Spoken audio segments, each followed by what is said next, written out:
excited to have another conversation today on the Up Your Confidence podcast.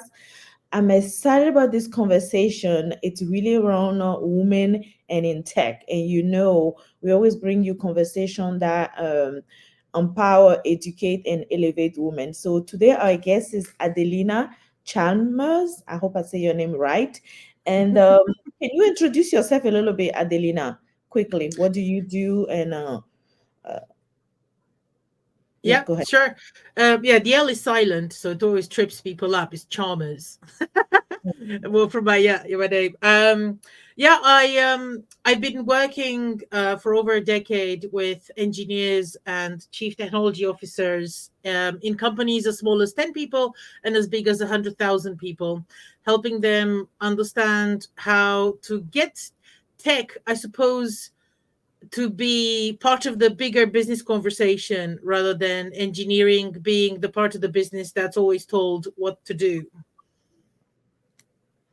Awesome. Yep. And I've been following you for a couple of months, and I'm always excited to read your posts. So I'm sure my audience will be learning a lot today. So let's get started. Let's say, because on my podcast, we have women from the age of 35 to 85. Mhm. So I always like to share that because the demographic is super important. So, what is the biggest thing that you see from people that are aspiring to be CTO? What are the Mhm. biggest thing that they're missing usually? Do you mean women CTOs or CTOs in general? Because No, CTOs in sometimes general, and then slightly, we yeah, divide yeah, yeah, women. yeah. I mean, obviously, it all depends on their starting point. A lot of engineers aspire to be CTOs without necessarily understanding what the CTO, Chief Technology Officer, role is really about. And if they want to become a CTO, the person needs to shift their mind from being an individual contributor, for example, if they're an engineer, from creating code, to being a strategic contributor, i.e., someone who thinks about the cost of producing features rather than the code behind the features. One CTO said recently that I shifted my mind from thinking about the work to thinking about the outcomes of the work.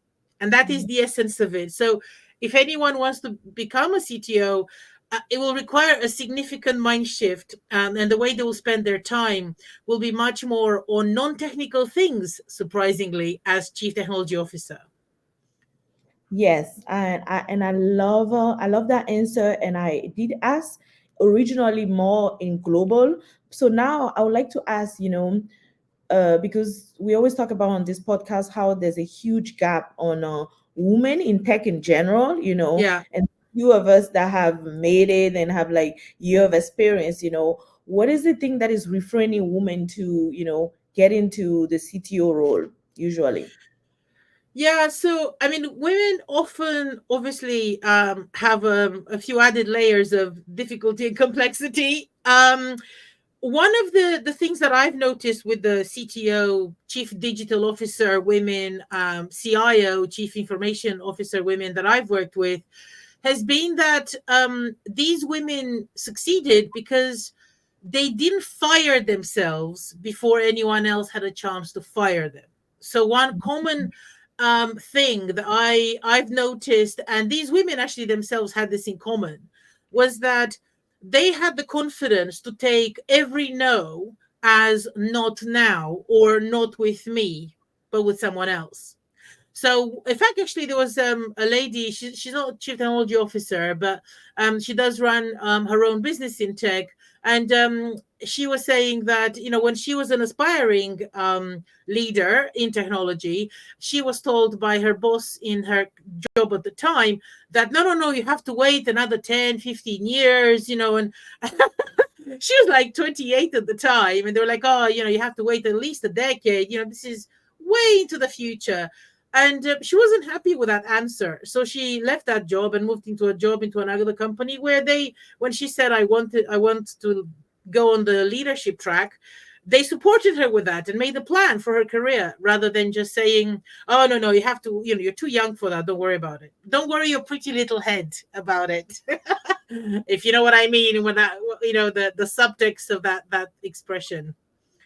Right, right. And I love that answer because I want to unpack it a little bit more. Yeah, yeah, First you say, and I love that, and that's something that we always talk about on this podcast is keep pushing even if they say no. So that's like you're gonna yeah, hear a lot of no, so just keep pushing. I think that's like game changing for women. So I'm yeah, happy that you repeating that. But the second thing is going back to the mindset. The first answer that you gave about men, I mean, general, like to yeah, be a CTO, you need to change your mindset from the IC to actually looking for outcome.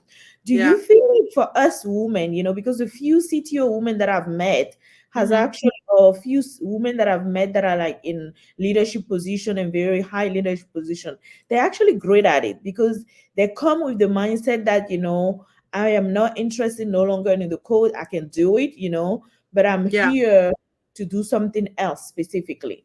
So what do you think?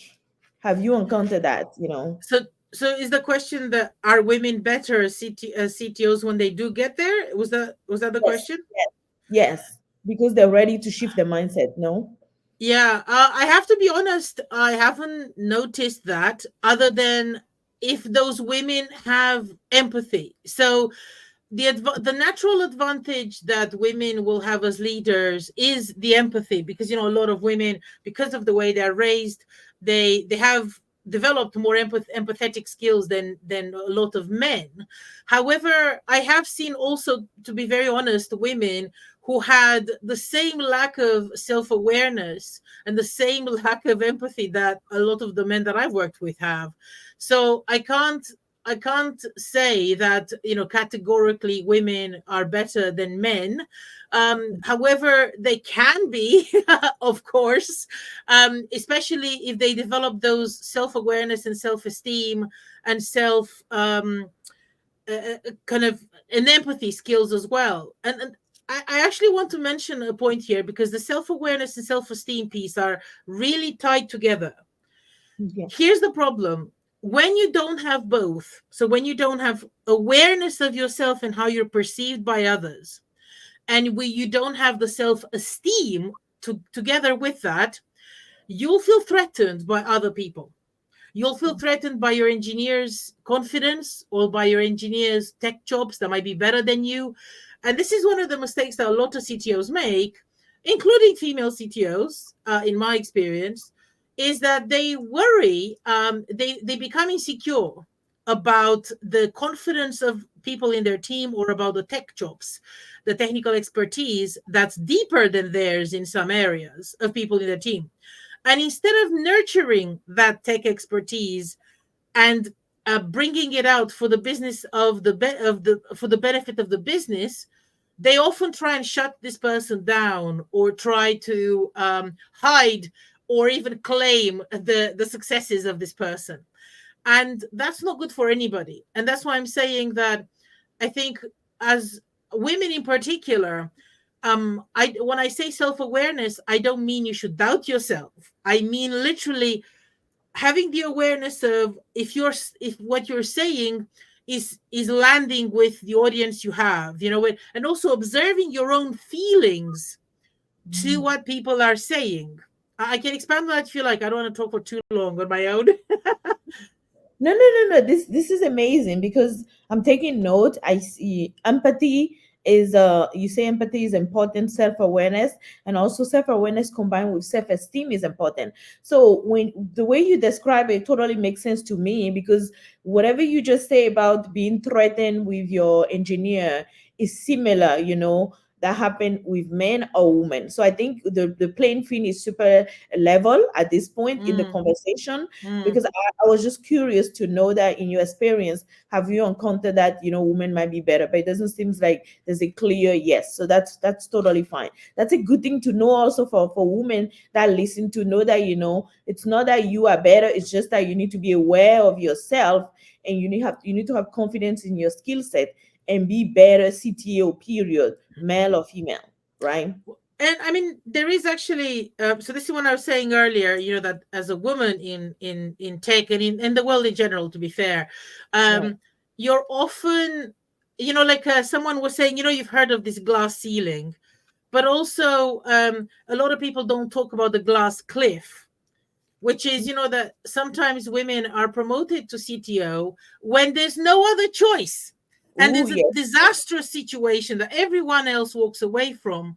So Mm, therefore, women step into this role to essentially, because they had no one else to face sort it it. out. And that's the glass cliff, which means that, they get into these leadership positions in the worst situations often, if that makes sense. Yes, totally. And I'm so, oh, you are dropping a lot of good nuggets. So the glass piece is something that I personally have experienced, and I've read a lot of women on social media, on LinkedIn also discuss that. But probably they don't give a name to it. But now that I have a good name for it, I think we need to call what it is. So let's. I love this glass clip conversation. So I'm gonna ask a follow-up question because this Sure. happened to us a lot, and I have Yeah, sure. personally and say literally in every new role that I have got into, literally Yeah. without Yeah. even knowing that. So how do you first determine that this role is a glass cliff role? And then when you get in the role, because obviously you have the role, how do you manage yourself as a leader in a glass cliff role so you don't really, get on the Yeah. other side or hang Yeah. yourself little? Well, I mean, the signs of a glass cliff roll are quite easy to spot, because essentially, for example, maybe there's been one or two or three CTOs that were appointed in short succession just before you were appointed in the last like 18 months or 2 years, or even Mhm. 3 years sometimes. Imagine if you have three CTOs in 3 years. That's not a good sign, is it? And also perhaps there's a big problem, like for example, the company's running out of money, or there's a big scandal. The rest of the C-suite all left, and now everybody's new. There's all new, new CTO, new CPO, no COO, new CEO, whatever. So that those are the very clear signs that this is a glass cliff situation, or where um essentially other people backed out when they saw the size of the problem, right? That's the glass cliff, where everyone else kind of goes, no way, and then the woman's kind of go, congratulations, you got promoted to this, and you're going, really? And then you realize that actually this is a glass cliff. And the way to identify it's a glass cliff is to ask a lot of questions before your promotion or before you accept the job, and ask to even speak, if possible, to the people who held the job before you. And if you can't speak to them, why can't you? That's a orange red flag there, right there, right? So that those are Yeah. the signs of a glass cliff. So I can carry on if you like, but I'm just happy for you to dig into whichever direction suits No, from no, your no. perspective. The signs look great, and sometimes they can be super obvious. And like you say, if you can answer the question from other people, that definitely tell you something. But then what do you do, to survive if there's a way in a Yeah. glass cliff position? That's the next part. Yeah, excellent question. So here's the problem, right? When they're offered a job like that, a lot of people grab the opportunity with both hands without asking a lot of questions in the lead up to the offering. That in itself sets the job up for fail, which means that you will never succeed, regardless of how amazing you are, because the job is set up in the wrong way. It's like literally heading on a road that one of them has a dead end and the other one goes somewhere. But because you at that fork, you didn't ask enough about what's happening ahead. You chose the dead end road, which is this job without any support starting the job. So this is the first mistake that a lot of people make when they take up the glass cliff role is, and I have seen some men take it as well, by the way, who just wanted to have the job as well. So, but it just often happens to women. Um, the first thing to do is ask questions, lots of questions, so you don't set it up for failure. So ask questions about the job, why did they choose you? Most people are scared to ask that question, but why did they choose you specifically? What is it about your skills and attributes that they're hoping you'll bring to the table to make this a success? And how do they measure success? What does success look like in 3 months, 6 months, 9 months, 12 months? And why haven't previous people achieved that? Asking, and also asking to speak to the previous people, previous CTO, if they're not at the interview. That's another potential red flag. Also speak to them about why did they leave? Or how do they, what was the right time? Why was this the right time for them to leave? How do they see the role going forward, to succeed? and asking all these questions, but also asking the CEO, what do they expect the CTO to deliver? Within, as I said, those timelines, 3 months, 6 months, etc. Because if the requirements, if you can't see yourself doing that, and you can ask as well, like, okay, so what stage, if you expect me to deliver, let's say, create a system that allows for 50,000 new signups. You can just say, so how many signups can the system allow at the moment? Like, if you don't know that, if you're new to the job, if you haven't worked in the company before, because if you worked in the company before, you probably know. But if you haven't, you're just interviewed for this role where lots of CTOs left before you. Um, so then you see the distance between where it is now and where it needs to be in 3 months. And then if that's unrealistic, because at the moment they can only sign up 10 people, then you Right. realize this is another red flag, And then you can say, well, I would need to investigate if it's possible to get from 100 customers or 10 customers you have now to 50,000 customers in 3 months. If the system allows for that, if the system was built with that kind of scale in mind. So you see, being strategic in your thinking, that Yep. helps you set up the role for success. Because also the biggest mistake these people make when they take this role without asking all these kind of questions, they also they take the job, and then when they are in the job, they realize they're way out of their depth. They don't have the strategic skills to think about this properly. So if they've not done this job before, my go-to would be to say to the company, I need a CTO advisor for the first 6 months in the role. And that's part of the package of joining the company. The problem is that a lot of people don't even ask for that because they feel that that will make them look weak. But actually, Mm, if they say, I don't have X, Y, and Z skills that you clearly need to achieve this goal, and show again that self awareness of where you are at, right. then the company says no, then they're setting you up for failure. Yep. Because if you're justifying it and say, well, look, I have this skills gap.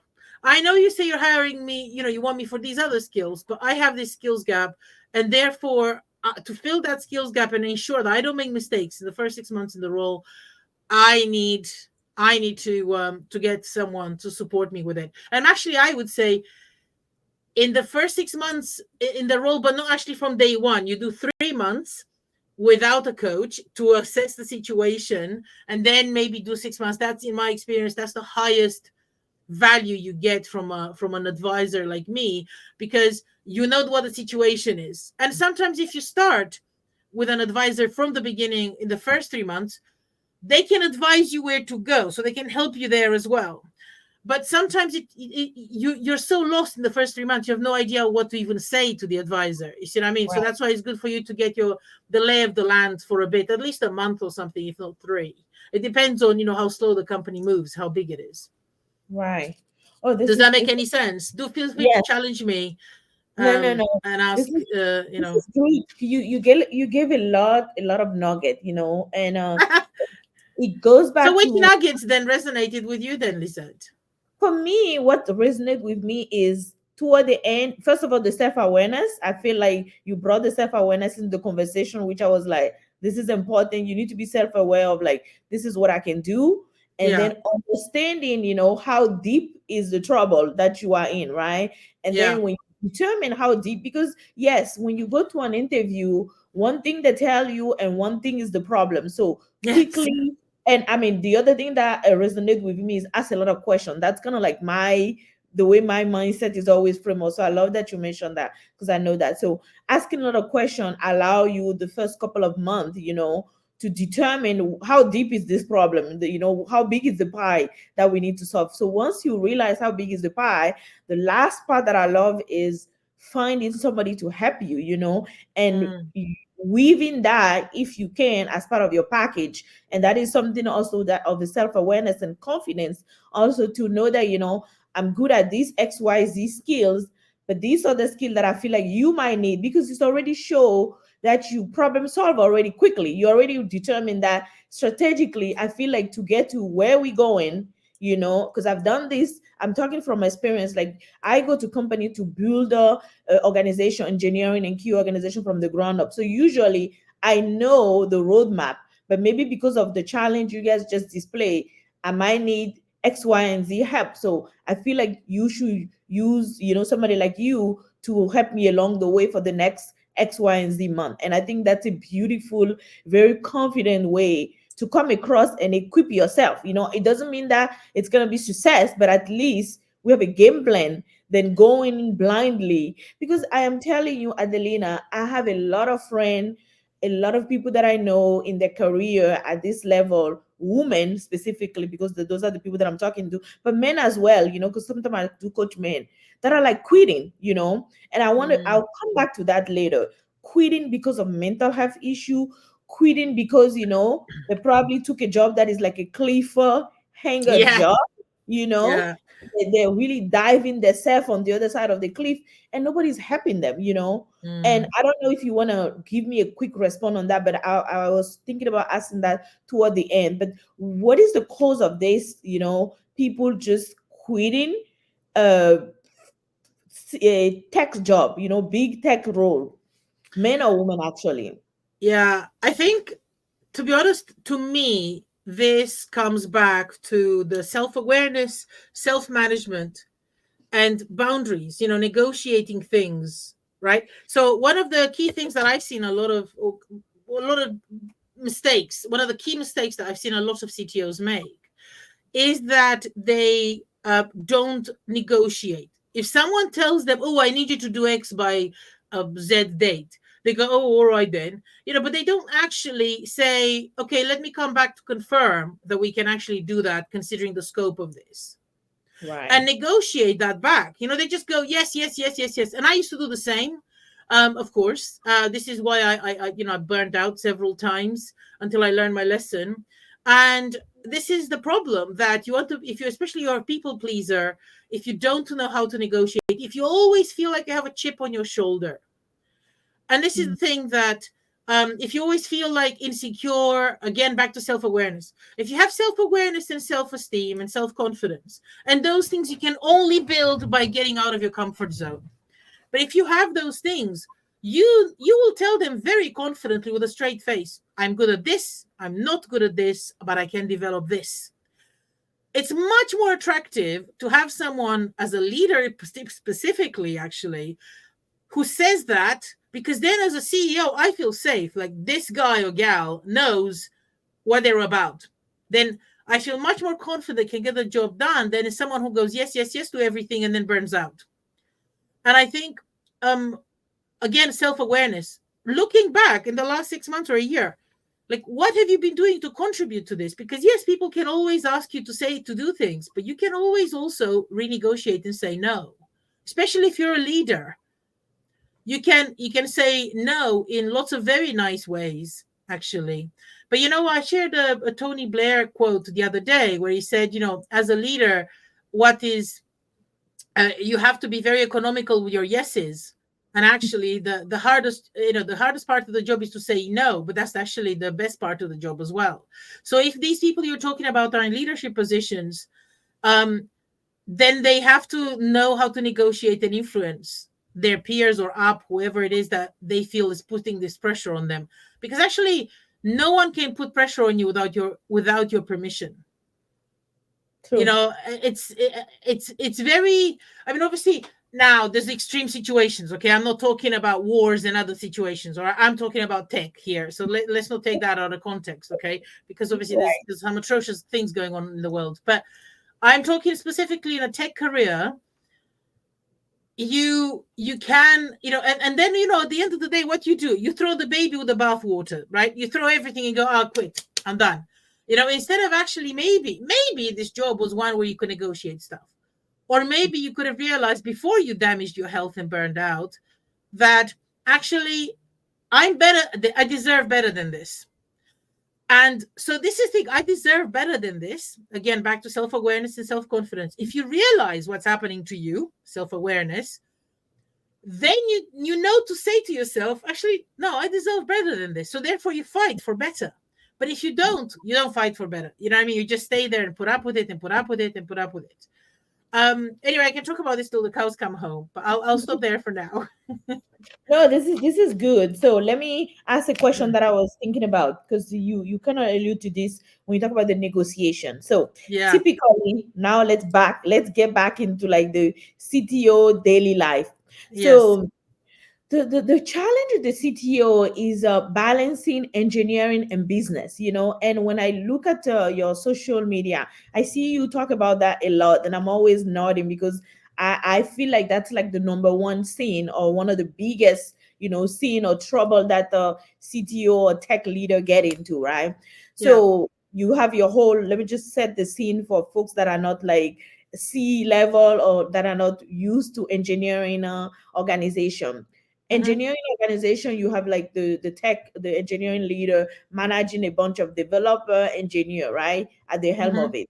Then Mm-hmm. his counterpart are the business folks, marketing, operation, product management, and you talk a lot about how, as a C head of the tech organization, you need to really negotiate, influence, and work a lot with your business counterpart, and you feel Yes. like that's the number one, Yeah.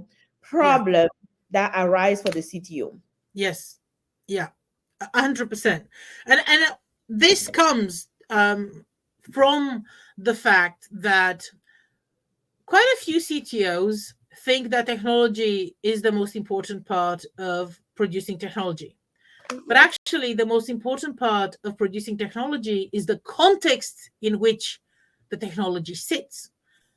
Steve Jobs, if you look, there's a video on YouTube where Steve Jobs was attacked by one of his engineers at Apple, who was asking him to explain why he dropped Java or something like that.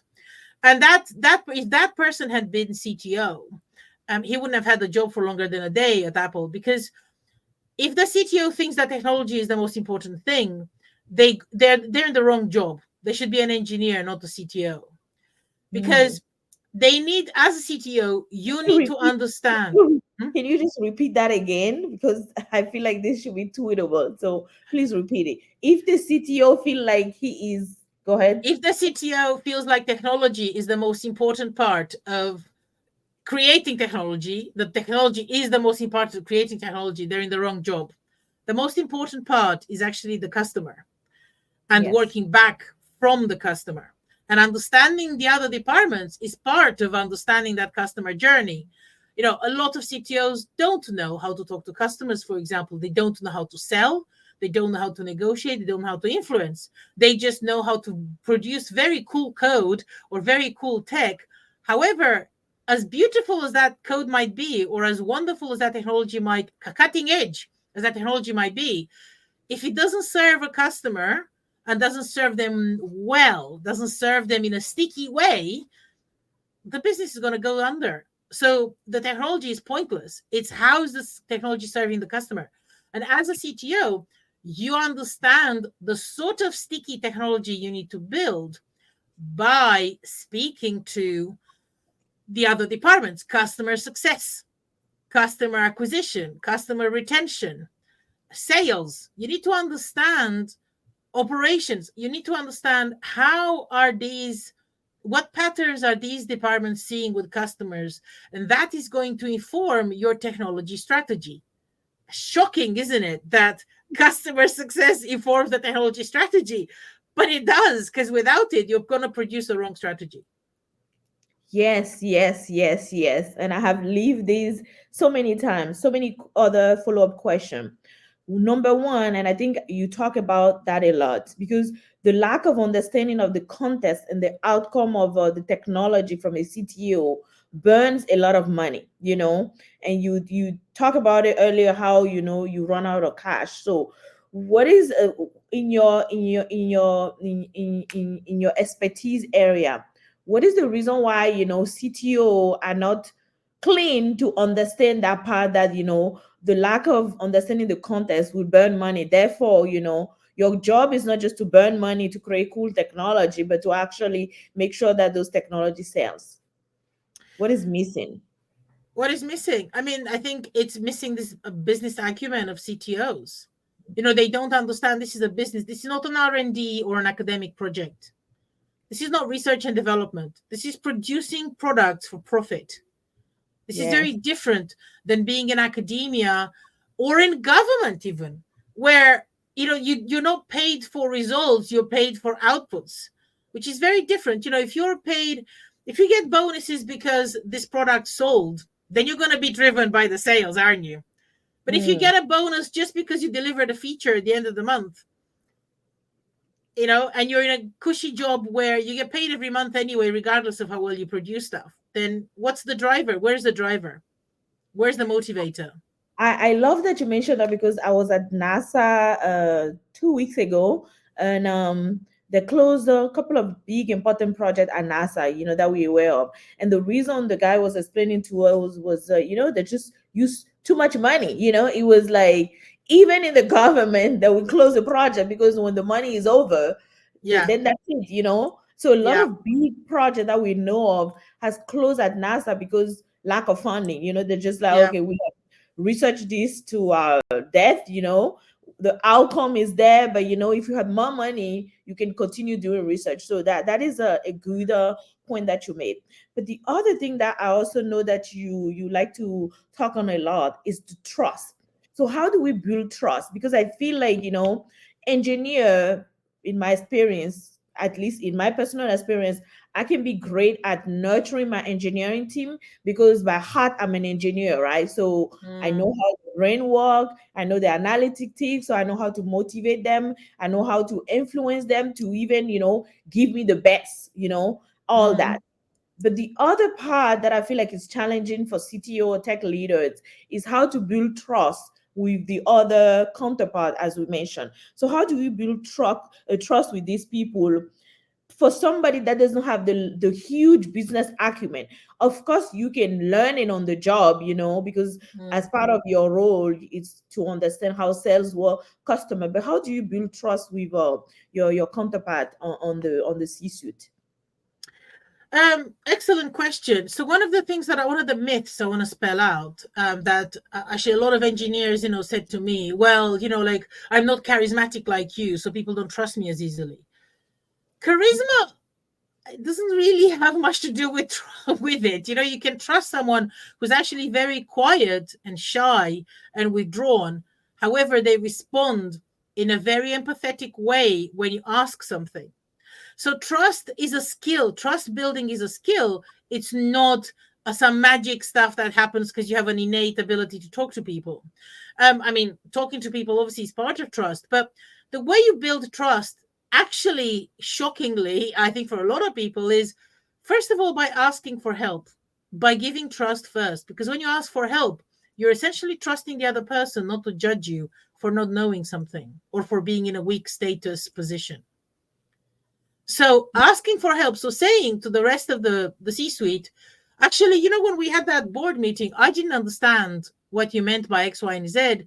Would you mind helping me understand it? Because I want to see the impact of that on engineering and see how I can work well with your department to make sure that the tech we produce delivers the results you need to sell. Because obviously without good tech, sales will struggle to sell. And also, then engineering will blame sales for selling something that they can't produce. So you need a very close relationship between sales and engineering, for example, which is a very contentious issue. But actually, having a trust relationship between sales and engineering saves companies millions. Yes. Yes. And oh gosh, I don't even know. One thing that came to mind with me, because I love that you say asking for help. And it sounds so easy, but it's so hard to do because you have to realize that there's ego coming along, right? I mean, these some of us and those roles, there's huge ego that come in. And there was another point that I was gonna bring in. So I think this is the perfect time.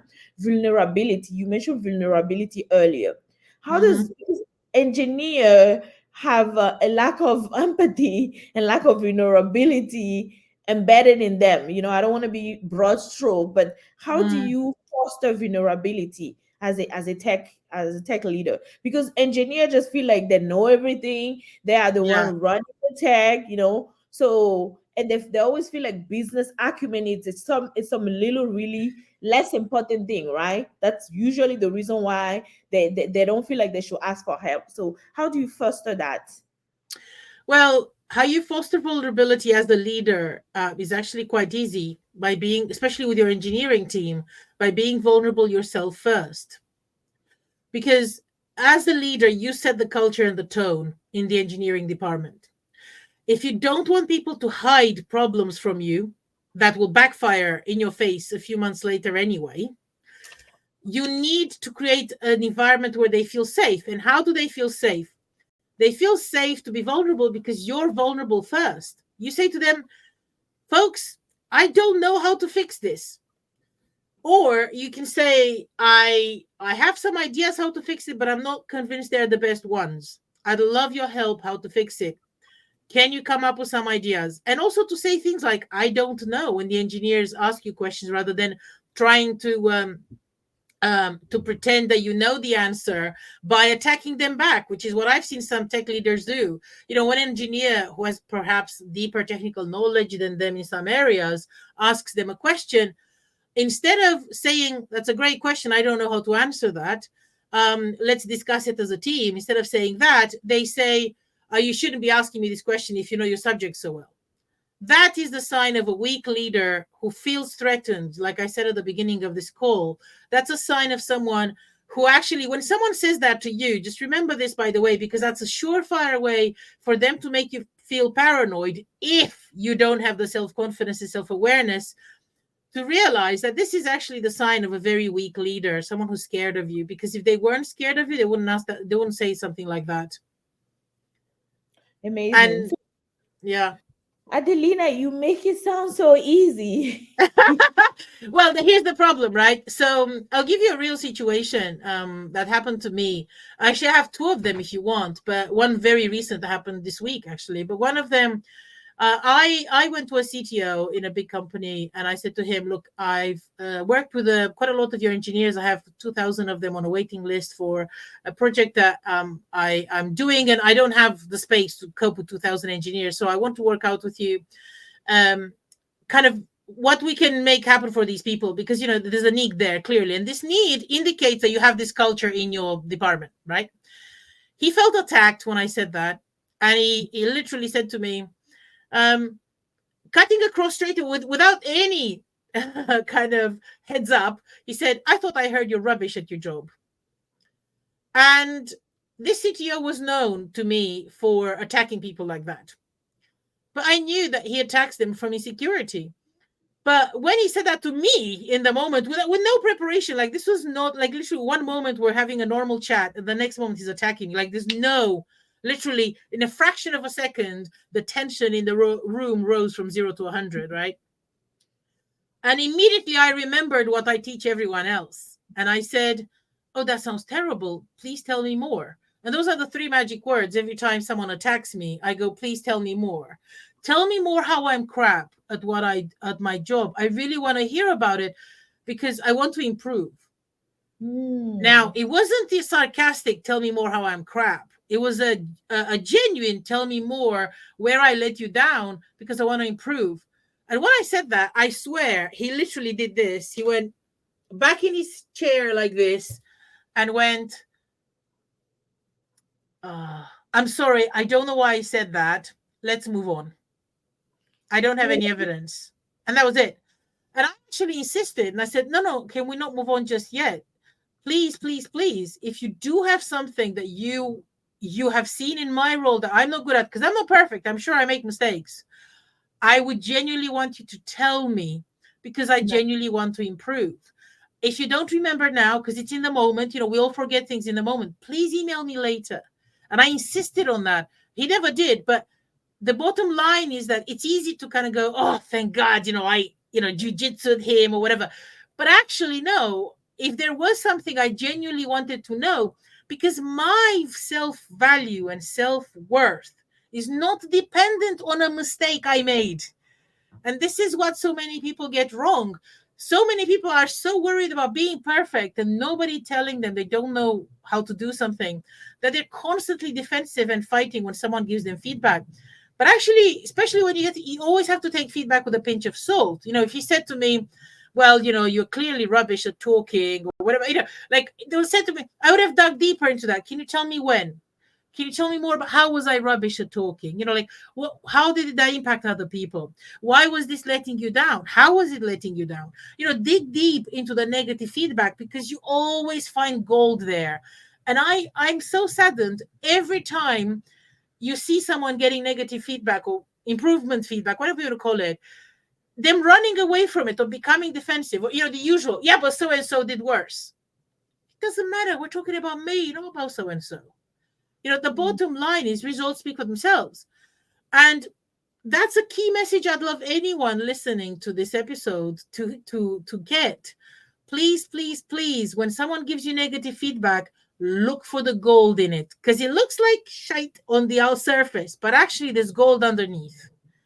Right. And I think it goes back to where we started. Like, it's definitely a key self-awareness way, to just know that, your value does not derive from the mistake you made. I feel like that is the golden nugget that I got from that experience, because it could have turned worse. And I just feel like the person you were talking to probably doesn't have self-awareness to know that they shade on people all the time. Yeah, And that little question that you just asked him, tell me more, was kind of like a stop sign or a mirror, like we call it in coaching. Like, okay, now you're looking at yourself, like maybe you do that often and you don't realize it. And I mean, I have kids. When you parenting, that's kind of like the same thing. Sometimes your kids just pull up a mirror and you realize that, oh, I do this often and I don't even realize it. So that's a big lesson in self-awareness. But thank you so much. I feel like you make it sound so easy. And one last question. We talk about vulnerability, we talk about giving feedback or even receiving feedback. But what would you say, and I will couple it to two questions. What would you say the ego as a human being, as a leader, has to do with how it impact our mental health in these roles as CTOs? yeah. That's a good question, and I'm not sure I'm the best person to answer it. I mean, I notice my own ego, right? We all have it, and I notice it sometimes. When I make a mistake, I'm very clumsy. For example, I drop a lot of things. That's one of the physical health issues that I have. But every time I drop something, I punish myself, and and that kind of negative self-talk, when your ego punishes you because you're not perfect, that if you do too much of it, I can see how ultimately it can impact your mental health. And this is why I've seen lots of therapists, and I'm seeing regularly a therapist now, and I still do. And it's not because I'm in a bad space, actually. It's just because I need to check in with someone to get my own self-awareness and ego back in check and go, actually, if you look at my LinkedIn post today, I shared a post today where I essentially talk about how my ego has driven me to be a really bad leader in the first half of this year. And I was the worst boss to myself. And if you see that post, you'll see I talk about this quite a lot. But to me, I think if you're a leader in particular, you feel pressure from below because, you think you always have to be perfect for the people below. You also feel you have to be perfect for the people above, like the CEO or the board or the investors or the customers or whoever it is. And you might even feel peer pressure. All the other C-level people might seem to speak the same language, but you don't. Sometimes you don't understand what they're talking about when they explain some business concepts. But actually, at the end of the day, if you keep beating yourself about that, if you keep beating yourself over about that constantly, instead of actually accepting that you don't know some things, you're not perfect, you're never going to be perfect, and lean in and say to people, can you help me understand this a bit more? I didn't quite get it. And explain, when you said this, can you explain more about what that means?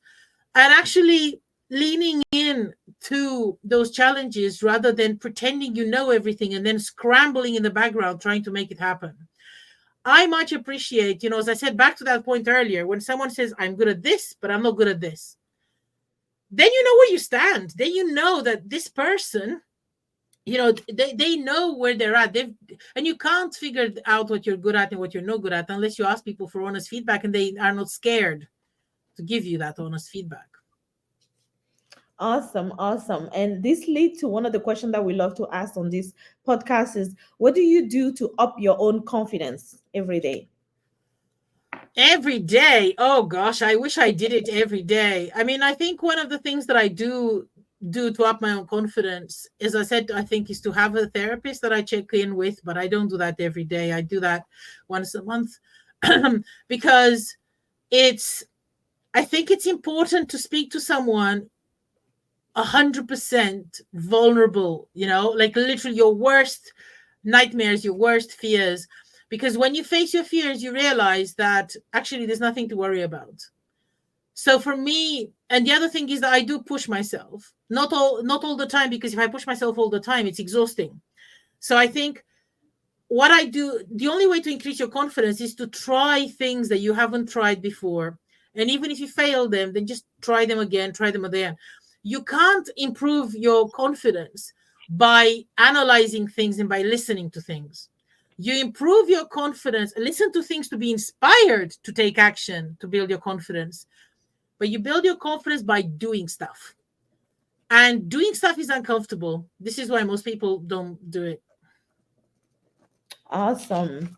All right. This was amazing. I could talk with you for hours and hours, but we don't want to do that because we all super busy. But before we leave, how do people get in touch with you? And I know that you coach your leaders. So how do they get in touch with you? How do you assess what leader do you take on? Do you take on people by themselves or they have to be in a company? I usually 99% of my customers are chief technology officers in companies. I don't often work with people who are not in a company because the way I operate, I actually interview when a CTO comes to me with their challenges. I often interview their CEO, their peers, and the engineers under them to understand the dynamic they're in and to understand the blind spots they have. Right. Otherwise, I'm just advising them on their own tunnel vision, which is only reinforcing their issues. But actually, when I have a broader view of what's going on with them, I tell them things they don't realize they should ask me. And the way Mm. they can get in touch with me is usually connect or follow me on LinkedIn. I'm very active there. I also have a presence on Medium and on Twitter, but I'm not on Twitter very often. But that's You mean probably the X? best. You mean Sorry. X? You mean Oh, X? sorry, X. Yeah.